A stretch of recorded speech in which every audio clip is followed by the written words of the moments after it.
အင်္ဂလိပ်လိုတကယ်တက်လား တကယ်တက်တာဗော ငါရှိရမြန်မာလိုပြောရင် ငါ transition ဘာသာပြန်ပေးမယ်ကျွန်တော်မှချစ်သူတယောက်ရှိ I have a lover အတိတ်ပဲဟာ I ဆိုတာကျွန်တော် has ဆိုတာရှိတယ် lover ဆိုတာချစ်သူ I have a lover ကျွန်တော်မှချစ်သူတယောက်ရှိပါတယ်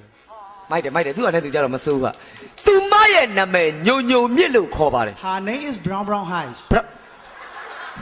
ဘာကြီးတုံးဟာ Brown ဆိုတာအညို Heights ဆိုတာအမြင့် Brown Heights ညိုညိုမြင့် သူမဟာကလစင်လေးလို့ချောပါတယ် She is the Indian elephant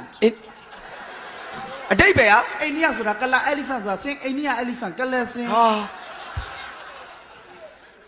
သူမဟာပြင်းမနာမှနေပါတယ် တေးတော့ပါလိုက် မပေါက်နဲ့